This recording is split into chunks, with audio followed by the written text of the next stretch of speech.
하나님의 말씀은 시편 24편의 말씀입니다. 오늘 시편의 24편 말씀은요, 하나님의 거룩한 곳에 거할 자가 누구인가, 즉 하나님의 임재에 참여할 자가 누구인가 라는 제목을 붙여볼 수 있을 것 같습니다. 이 시는 하나님의 임재를 찬양하는 시입니다. 그리고 하나님이 임재하실 때에 주님을 기쁘게 맞이하며 찬양할 수 있는 자가 과연 누구인가, 이런 내용을 담고 있는 것을 우리가 볼 수 있습니다.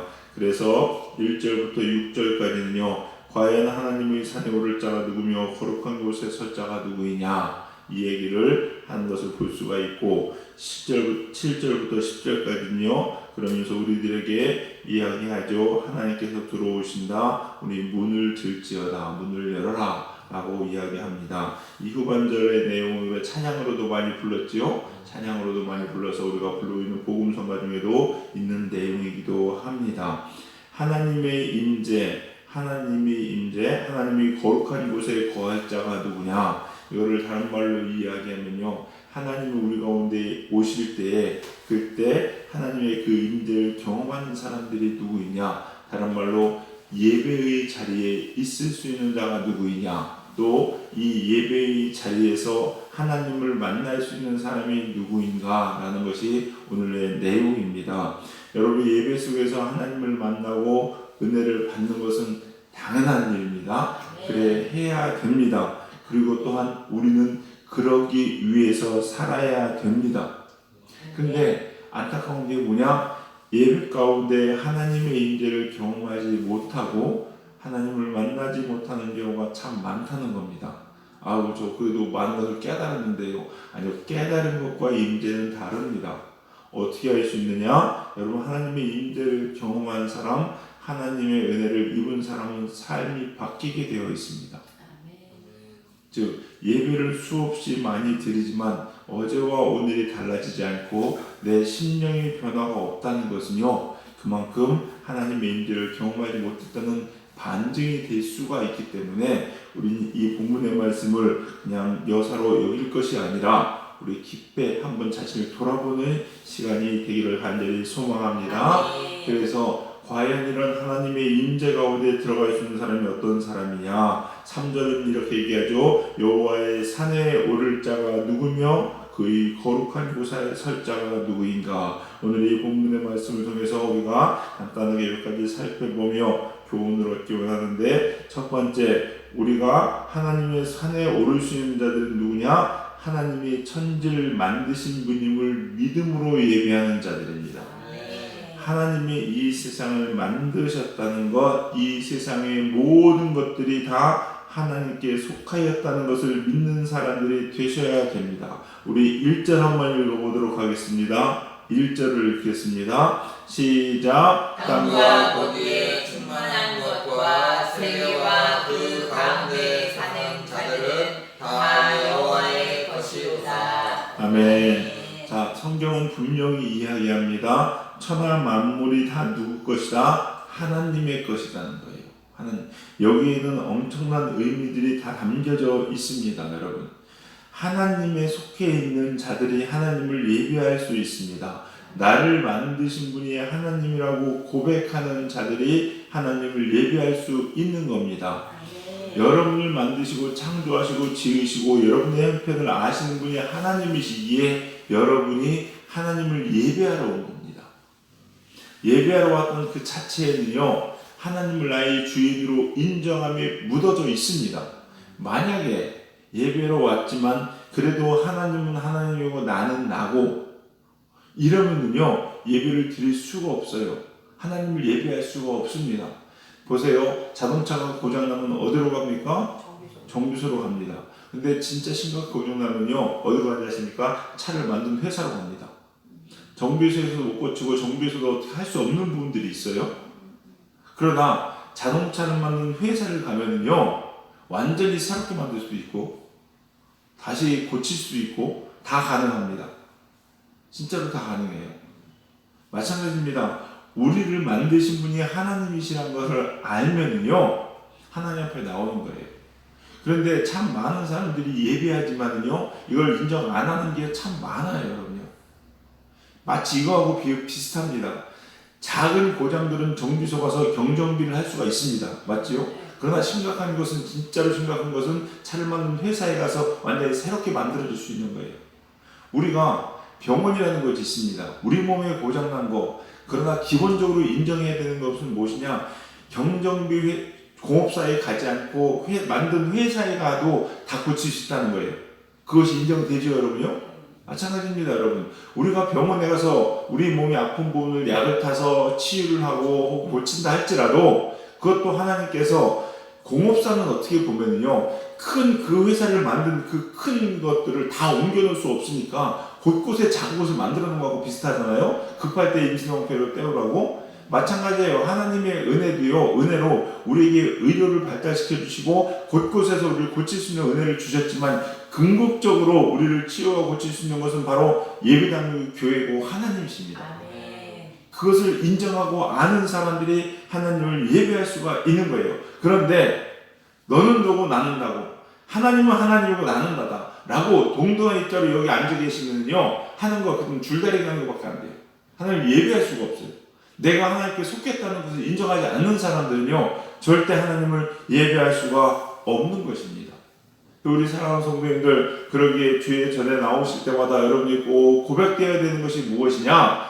나는 이곳에 와서 나를 만드신 하나님 앞에 내가 서지 못하면 난 설 수 없다, 살 수 없다 라고 하는 이 신앙의 고백으로 그 하나님 앞에 오늘 또 새 힘을 받기 위해서 나오는 사람들이 하나님의 은혜를 입은 사람들이고, 하나님을 영화롭게 한다는 걸 꼭 기억하시면서, 우리 성도님들, 예배하는 자는 당연히 나를 만드시고 또 나의 주인이 하나님이시라는 것을 고백할 수 있는 그러한 예배자들 다 되시기를 주님의 이름으로 간절히 축원합니다. 두 번째는, 그러기 위해서요, 자신을 거룩하게 하셔야 됩니다. 하나님을 예배하는 자, 하나님의 임재에 거할 자는 자신을 거룩하게 하는 자입니다. 여러분, 사람이요, 물 영적인 부분 그렇지만 세상에서 보면 눈에 보이는 것도 마찬가지예요, 여러분요. 우리가 누구를 대할 때요, 그 사람의 의복이 잘 갖추어져 있는지 안 갖추어져 있는지에 따라서 사람의 대우가 달라집니다. 여러분, 이렇게 추리닝 입고 있잖아요. 추리닝 입고 대충 이런데 가게 같은 데 가면요, 쳐다도 안 봐요. 백화점 돌아다니면 쟤 뭐야? 가게 들어가려고 해도요, 뭐 하는 사람이십니까? 물어봐. 아니, 백화점 가게 들어가서 물건 사라지 뭐 하라고 있어요. 근데 옷이 깨재재하고 막 그냥 반바지하고 이렇게 있으면요, 저렇게 대우를 안 해줘요. 근데 짓불도 없어도 양복 입고 깔끔하게 세수하고 면도하고 들어가면 훨씬 90도 인사합니다. 어떤 때는요, 뭐하러, 어떻게 하셔서 뭐 도와드릴까? 그냥 왔어요, 구경하러. 그래도 잘 설명해줘요. 근데 옷 구경하러 왔다도 잘 설명, 안 샀군요, 보러 왔어요. 그럼 잘 설명해, 옷 잘 입고 하면은. 근데 옷을 제대로 안 입으면요, 뭐 사러 왔다고 그랬잖아요. 뭘 사? 이래가면서 막, 보세요, 이러고 만나니까요. 그래서 뭐 다 그런 건 아니지만은요, 이런 얘기들이 있습니다. 차를 좋은 차 타고 공업사 들어가면요, 사람들은 하십시오 막 줄을 서요. 근데 썩은 차 타고 들어가면요, 왜 안 나? 여기 주차하시면 안 됩니다. 나가세요. 이러고 그래요. 무슨 얘기 하는 겁니까?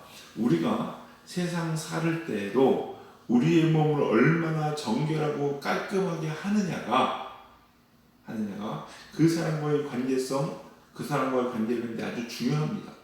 여러분, 중요해요. 물론 그 내막을 더 살펴보면 또 달라지겠지만, 어쨌거나 기본적으로 우리가 하나님 앞에 나아갈 때에 우리의 영적인 의복이 깨끗하여져 있어야 하나님과의 관계를 우리가 맺을 수 있다는 거예요, 여러분요. 더러우면요, 너 씻고 와라. 먼저 씻고 와라. 이러는 거예요. 집에서 애들 키우면요, 제가 아빠잖아요. 애들이요, 저한테 냄새 나면 아빠 냄새 나 하고서 막 안 오려고 그래요. 네. 진짜 아무리 아빠지만 그래요. 자고 일어나면 입냄새 나죠? 입냄새 나면요, 막 일어나면 오면은 이렇게 안아주려고 하면요, 하면서 가요. 하나님과의 관계도요, 마찬가지예요. 우리 안에 냄새나고 더러운 곳이 있으면요, 하나님께서 어떻게 하시겠습니까? 야, 한번 씻고 와라. 씻고 예배드리라. 씻고 나를 만나자. 이러지 않겠냐는 거예요. 하나님의 인재, 하나님의 성산에 오를 자, 하나님의 그 거룩한 곳에 설 자 누구이냐? 오늘 본문은 이렇게 얘기합니다. 4절을 같이 읽도록 하겠습니다. 4절을 같이 읽습니다. 시작. 곧 손이 깨끗하며 마음이 청결하며 뜻을 허탄한 데 두지 아니하며 거짓 맹세하지 아니하는 자로다. 아멘. 손은 뭡니까? 우리들의 행동입니다. 마음과 뜻은 무엇이겠습니까? 우리의 정신이고 영혼입니다. 즉 우리의 몸과 마음, 우리의 행위들, 또 우리 마음적으로 생각하고 꿈꾸는 것들이 과연 하나님 앞에 깨끗한가를 살피셔야 된다는 거예요. 이런 자들이 하나님을 예배할 수 있는 사람들입니다. 뜻을 허탄한 데 두지 아니하는 사람들이 하나님 앞에 나와 하나님을 예배할 수 있는 사람들입니다. 그래서 우리 사랑하는 성도님들, 여러분 주님 앞에 나오실 때 한번 살펴보시기 바랍니다. 과연 나의 손은 깨끗하고 내 마음은 정결하며 나의 뜻은 허탄한 데 두지 아니하고 거짓 맹세를 하지 아니하였는지 어떻게 알 수 있겠습니까? 여러분요, 이런 것들이 있는 것 같아요. 한번요 돌아보세요. 일주일 동안 나는 무슨 생각을 제일 많이 했지? 내가 무슨 생각을 제일 많이 하고 무슨 말을 제일 많이 하고 내 입에서 나오는 단어들, 무슨 단어들이 제일 많이 나왔나? 한번 이렇게 적어보거나 생각해 보십시오, 여러분. 하나님과 관련되고 하나님의 나라와 하나님의 의를 위해서 얼마나 내 마음과 생각들이 포커스가 되어 있었는지, 아니면은 무엇을 입을까, 어떻게 성공할까, 내가 하고 싶은 것은 무엇일까, 이런 것들로 내 마음속에 꽉 차 있었고 그랬는지. 요즘은요 그런 것도 있는 것 같아요. 이걸 점검하는 방법 중에 하나가 이런 얘기도 합니다. 인터넷 검색어를 한번 살펴봐라. 일주일 동안 내가 인터넷을 찾아가면서 검색을 한 단어, 내가 본 페이지들, 유튜브 같은 거 요즘 뭐 다 누적이 되잖아요. 다시 한번 돌아보라는 거예요. 쭉 돌아봤더니 하나님 말씀이고 하나님의 뜻이고 하나님의 일들을 위해서 검색하고 찾아본 것도 있었는지, 아니면 자기가 사고 싶은 거 속된 말로 눈팅을 막 정신없이 빠져 있었는지 살펴보라는 거예요. 그러면은 그 사람이 내가 어떻게 살았는지, 내가 어떤 마음을 가지고 사는지 알 수 있다는 거죠. 우리 사랑하는 성도님들, 여러분에게 도전드립니다. 우리가 예배자는 1시간의 예배를 위해서 일주일을 사셔야 됩니다. 1시간의 예배를 위해서 일주일을 사셔야 돼요. 그러니까 우리가 일주일의 시작은 주일이죠. 주일이지만 그 예배 끝난 이후부터 다음 예배, 돌아오는 일주일의 예배를 하나님 앞에 기쁘게 드릴 수 있고 하나님을 정말로 기쁜 마음으로 맞을 수 있도록, 우리가 그런 거 있잖아요. 성적 시험을 봤는데 성적이 잘 나오면은 엄마를 보는 게, 부모님을 보는 게 두렵지 않죠? 두렵잖아요. 기뻐요. 내 자랑해야 되니까. 근데 성적이 떨어지면요 부모님 보는 게 싫어요. 그래서 옛날에 어떻게 했습니까? 도장 위조해가지고 제 친구들 보면 손재주 좋은 친구들은 부모님 도장을 고무 지우개 있죠? 고무 지우개로 파가지고, 아우 재주가 좋아요 진짜로. 그래서 도장 찍어서 갖다 주고 이런 애들도 있었어요. 부모님 보는 게 두려운 거야. 우리도 마찬가지입니다. 일주일의 삶을 하나님 앞에 나가는데 부끄러움 없기 위해서 사셔야 됩니다. 그래서 우리 사랑하는 성도님들, 1시간의 예배를 위해서 한 주간을 살 수 있는 여러분 되시기를 주님의 이름으로 간절히 축원합니다. 이런 자들이 여호와의 산에 오를 자고 그의 거룩한 곳에 설 자라는 것을 꼭 기억하시면서 우리 사랑하는 성도님들, 이렇게 하나님 앞에 설 수 있는 저와 여러분이 되기를 주님의 이름으로 간절히 축원합니다. 그러면서 또 우리는 어떻게 해야 되느냐? 하나님의 임재하도록 우리의 마음문을 여셔야 됩니다. 하나님께서 우리 안에 함께하도록 마음을 여셔야 됩니다. 7절부터 9절까지 나옵니다. 문들아 머리를 들지어다. 이게 무슨 얘기겠습니까? 문들아 머리를 들지어다. 성문을 열어서 환영하는 겁니다. 성문을 열어서 환영하는 거예요. 하나님과 인격적인 만남을 위해서 하나님이 우리 안에 오시도록 우리의 마음문을 활짝 여셔야 됩니다. 여셔야 돼요. 하나님 은혜를 받아들일 준비를 하셔야 되고, 하나님이 우리 안에 거하시는 것을 거절하시면 안 됩니다. 여러분. 옛날에 성화 중에서 요즘은 성화를 그렇게 많이 안 그리는 것 같아요. 모던이다 이런 얘기를 해도 되게 심플한 것들 많이 좋아하는데, 옛날 성화 보시면요 그런 게 있었어요. 저 시골에 있는 교회에 이렇게 문 액자가 큰 게 하나 있었는데 누가 그런지는 잘 모르겠습니다. 문 녹화하는 거 예수님이 문 밖에서 녹화하는 게 있어요. 근데 문고리는요 바깥에 없어요. 문이 민자입니다. 민자예요. 노크래 예수님이. 왜 마음문이죠? 근데 그 문은요 예수님은 노크하실 분이 열 수가 없어요. 안에서 열어줘야 됩니다. 왜 손잡이가 안에 있기 때문에. 우리가 마음을 열어야 됩니다. 예수님은요 우리에게 여전히 끊임없이 변함없이 우리 마음문을 노크합니다. 중요한 건 내가 안 열어요. 내가 안 열어요.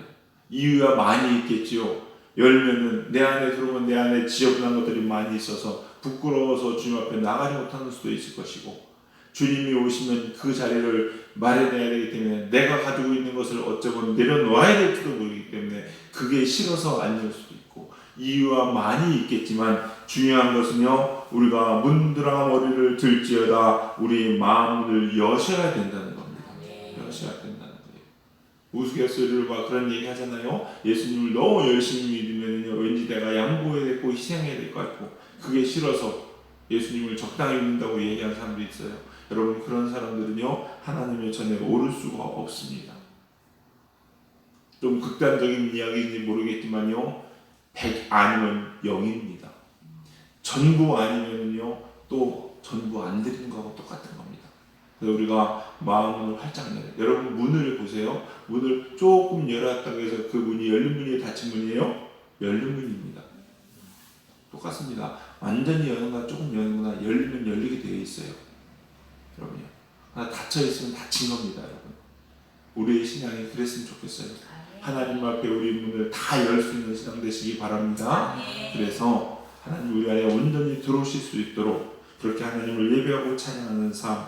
그래서 오늘 이 시편 24편 3절에 여호와의 산에 오를 자 누구며 그의 거룩한 곳에 설 자 누구인가 라고 하나님께서 찾으실 때 주님 내가 여기 있습니다 아멘으로 화답하여 주의 거룩한 곳에 설 수 있는 저와 여러분 되시기를 주님의 이름으로 간절히 축원합니다. 기도하시겠습니다. 사랑과 은혜가 풍성하신 주님 감사합니다. 오늘 또 이 새벽 하나님의 귀한 음성을 저희가 듣습니다. 하나님 주님께서는 여전히 지금 이 순간에도 하나님의 성산에 오를 자 하나님을 예배할 때를 찾고 있는 줄 믿습니다. 하나님 저희들 늘 우리가 주님 앞에 우리의 몸과 마음을 정결케 하여 주의 성산에 오를 수 있는 저희들 되게 하여 주시옵소서. 하나님의 나의 주님을 고백하며 우리의 마음 문을 활짝 열어 주님을 맞이하며 주님을 영화롭게 하고 주님을 기쁘게 하는